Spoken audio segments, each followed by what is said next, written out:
I'm recording this now from our garage. Doesn't quite look like a garage, but this is our garage.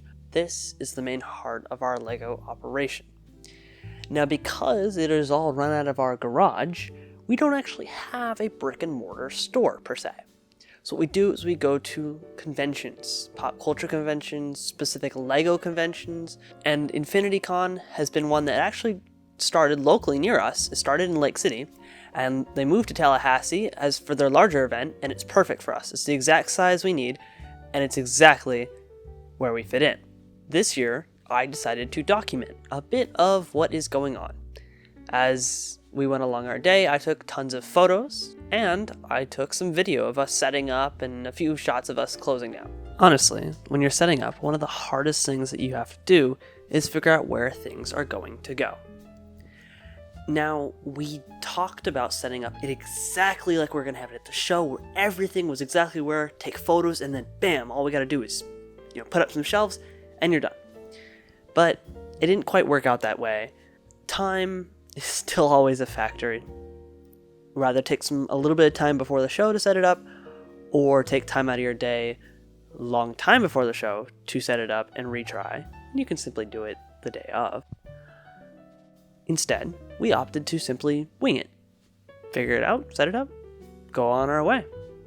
We have been doing this enough times now that we kind of have it down to a bit of a science. We pack everything in a U-Haul. We use our SUV to simply carry the U-Haul. No problems there. We show up, we throw everything out, just get it onto the floor, get it out into the area where we're going to set up, and then bam, we start setting up. A lot of it, especially when we have everybody, is just moving stuff back and forth as fast as we can so that way we can get out of other people's way. There are a lot of people who have to unload, and it's easier if we can just be out of the way and they don't even have to worry about it, we don't have to worry about it, and we're good. We're done, we're ready to go. Because there's so many vendors, as we'll show around later, I captured maybe a quarter of what really went on there. Ariana, what are you most excited for? I don't know. Are you excited to buy things or sell things? I'm just here. You're just here? Yeah. Okay. So what are you most excited for? I'm excited about just being here and selling to people and seeing all people's costumes and buying stuff. Are you cultured enough to understand most of these costumes? Slightly. Not Slightly. really. Kind of. I do the same thing. I kind of know what things are.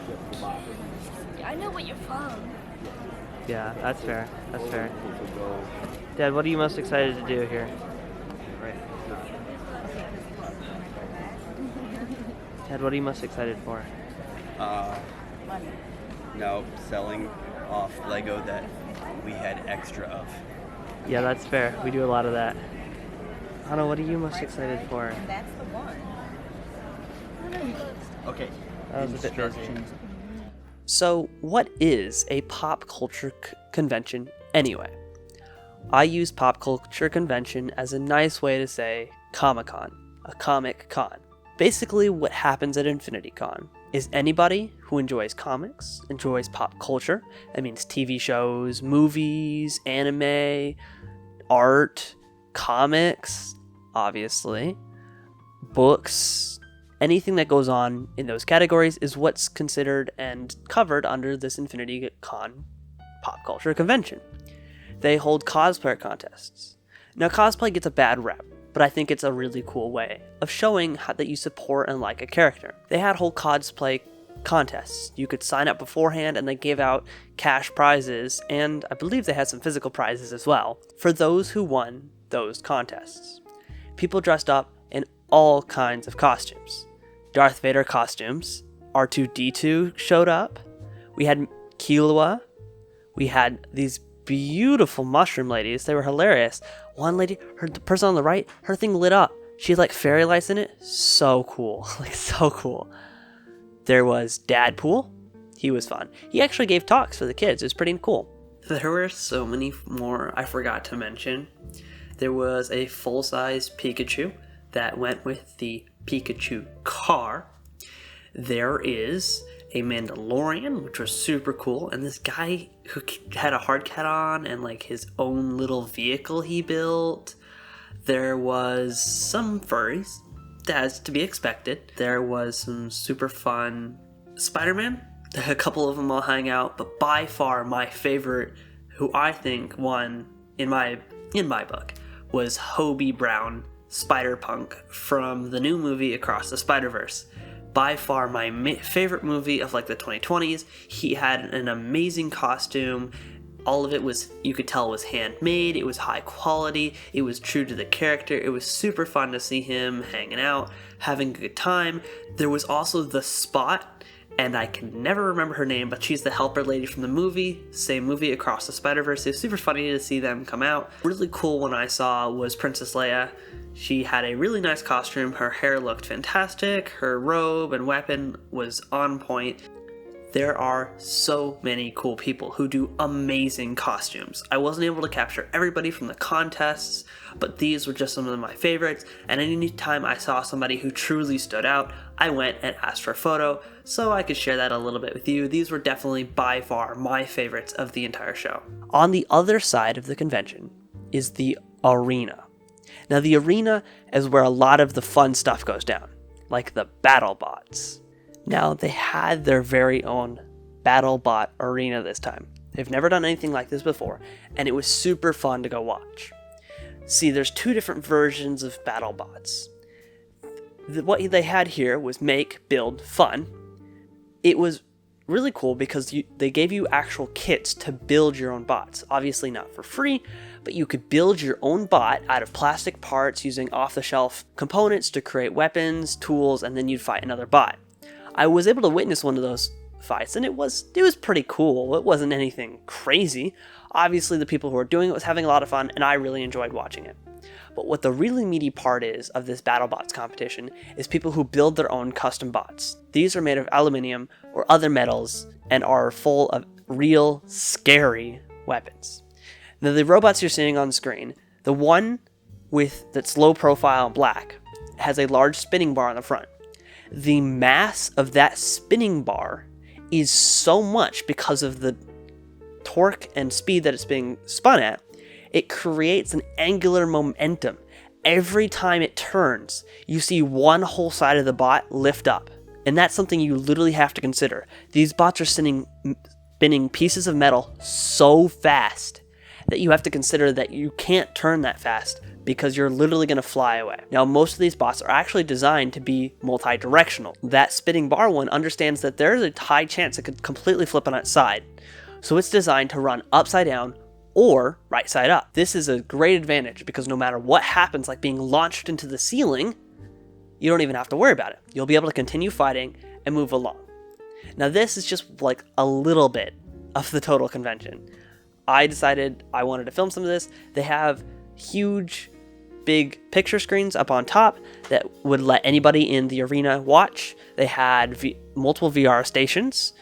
New and emerging tech. They had an whole arcade with old pinball machines, new pinball machines. They had old video games like Frogger and such. It was super fun to see and be a part of. Honestly, people show up just to play the video games. There's an entire Nintendo Smash Bros. Contest.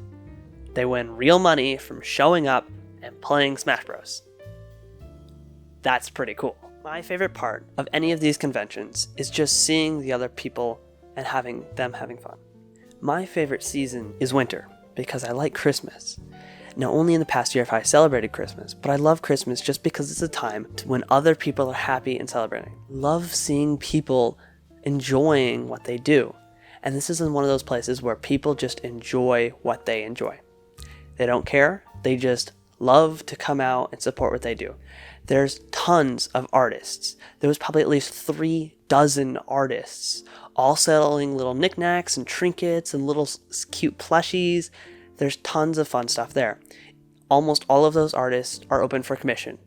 And honestly, they need the support. They come to these conventions to gain support. Well, people come there because they know that they can find them, and they'll find an artist who likes what they like.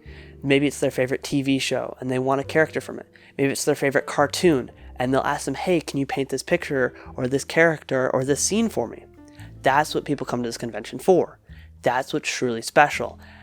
As I was walking around, the most enjoyable thing to me was seeing other people enjoy what they enjoy.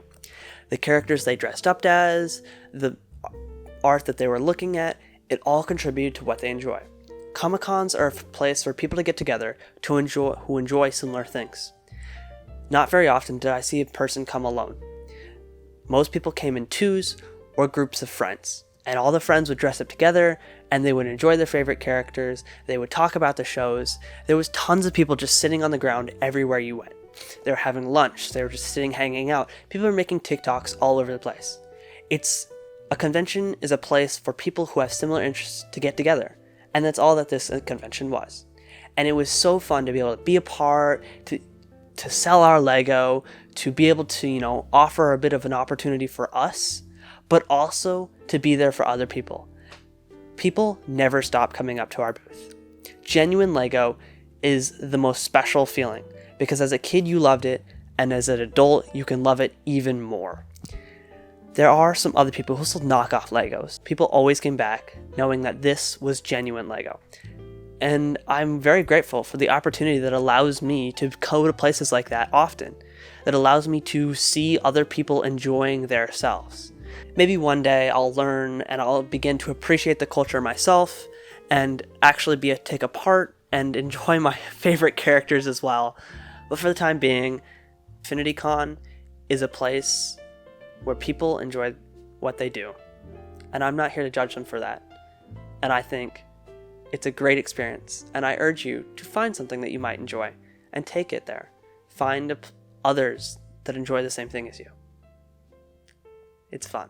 And then, look, I can see myself right there. I get it. You get this footage. You should make another vlog.